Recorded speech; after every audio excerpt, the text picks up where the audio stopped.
Oh man, news just in that Do Kwon has been arrested in Montenegro. Yes, the chap who was the head of Terra Labs, the $40 billion crash of Terra Luna last year. He's wanted by the South Korean police. He's now been captured in Montenegro. Very interesting developments here. It started by a tweet from their foreign minister on an unverified account. That was then proved to be correct. And what we've now seen is that if you translate the tweet, I'm going to show you exactly what that tweet said, because he said the former cryptocurrency king who is behind losses of more than $40 billion was detained at Puerto Rico airport with falsified documents, and the same is claimed by South Korea, the USA and Singapore, he said in a tweet. We are waiting for official confirmation of identity. He then added in his second tweet, one of the world's most wanted fugitives was arrested in Podgorica, detained a person suspected of being one of the most wanted fugitives, South Korean citizen Do Kwon. Now, the reason this is important, guys, is South Korea asked Interpol in September to issue a red notice. We covered that here on the channel. And that goes across 195 member nations to find and apprehend him. Imagine he gets caught now just because of some falsified documents. So that's interesting developments we're getting here right now. If we also go over to CoinDesk to see how they're reporting this, founder of Terra Labs, Do Kwon, appears to have been arrested in Montenegro. Montenegrin police have detained a person suspected of being one of the most wanted fugitives. Yep, all covered. The suspect was detained at the airport with falsified documents. The Korean National Police Agency said that it had confirmed the suspect appeared to be Do Kwon based on checking the age, name, and nationality of his ID card. Guys, this is still developing, but breaking news here. And literally at the same time, whether it's a coincidence or not, over the last 2 hours here, which is as the news was breaking, Bitcoin storms up 5% on the day, now sitting at 28,700. This is absolutely huge here. But we do need that higher high, guys. So do watch out. We do need to go and post this higher high. Remember where we got rejected here? Right there at 28,900 odd on the tip of this candle. We've got to go create a higher high. Otherwise, we could still be curling over. So I do want to see us go. Even if we just wick above it, that's absolutely fine. Come back down, create a higher low, and then you can keep working your way upwards through 29,000 on way to 30. This is really impressive. Despite all the FUD, if you've not watched my Coinbase video from earlier, go watch that. SEC going after Coinbase. If you not watched my Arbitrum video from earlier on, go watch that as well. Arbitrum launching. So we know that the Fed officials yesterday did their 25 basis point rate hike. Janet Yellen came out and said she's not going to save all the banks unlimitedly. But still, crypto here is moving strong, and we look to reclaim that 29,000 level mark. It's been a very long time since crypto's been at that level. In fact, let us go check. When did Bitcoin last hit 29,000? It was on the way down, which would have been on the 11th of June 2022. So, you know, very long time, in 9 months almost, not seeing 29,000 here on Bitcoin. And this is major. These are major levels here on Bitcoin. And we're now showing real good strength here on Bitcoin. Again, I do want to see that higher high. Just wick above it, guys. Just please get above 29,000. Wick above it, then by all means come down, and then we can create a higher low. But we'll be keeping our uptrend. Now, like I said, please be wary still here of the RSI, right? You have seen the RSI starting to nudge down a little bit. Just be careful, because that can sometimes offer divergence. Now, I've shared in my previous videos 26,000, 25,000. I'm perfectly happy if it wants to come retest those levels.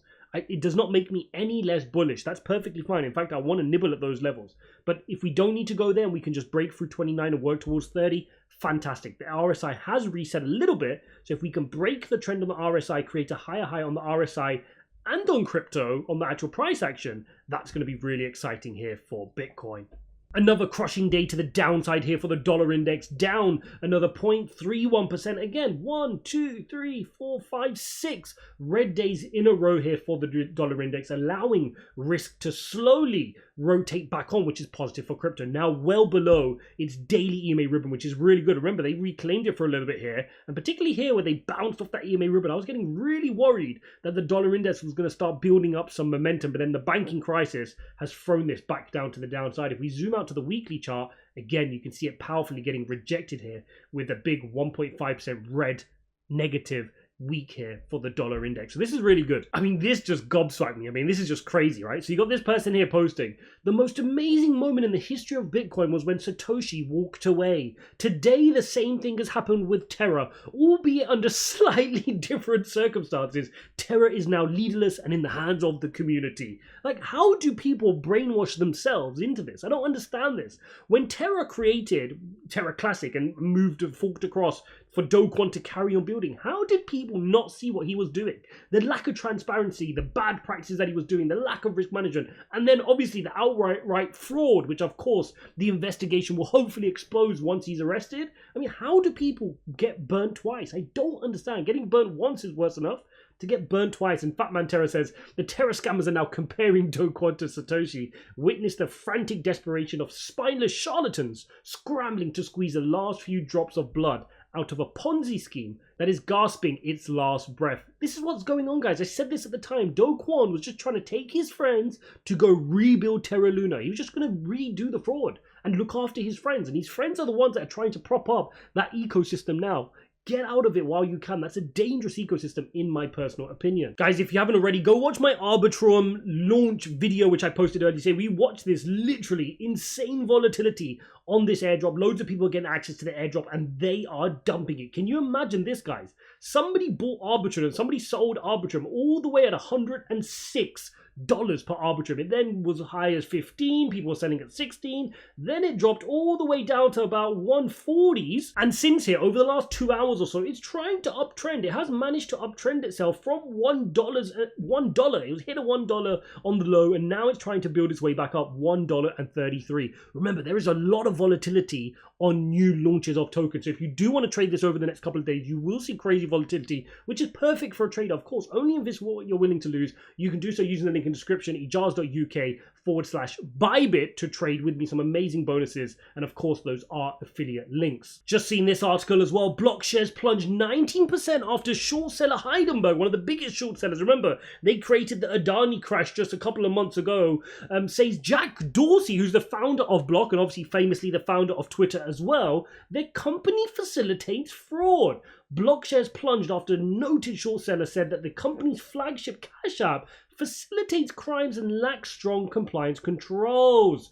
Wow, this is crazy. So shares has plunged 19% after they announced that the payment company was its latest short position, alleging that Block allowed criminal activity to operate with lax controls and highly inflates Cash App's transacting user base. Heidenberg describes Block's internal systems as a Wild West approach to compliance. Our 2-year investigation has concluded that Block has systematically taken advantage of the demographics it claims to be helping. Heidenberg said in its report the research firm and Block's Cash App thrived on serving unbanked customers. Insane. Lots going on here in the market today. Guys, don't forget to smash the likes on your way if you appreciate this timely data. Just wanted to get it out to you quickly. Do Kwon has finally been arrested. I know a lot of our community since covering this event, so famously when Terra Luna collapsed, have been waiting for this moment. So hopefully we can rejoice. Hopefully he gets sent back across to South Korea and justice prevails. Thanks for watching, guys, and I'll see you in the next one.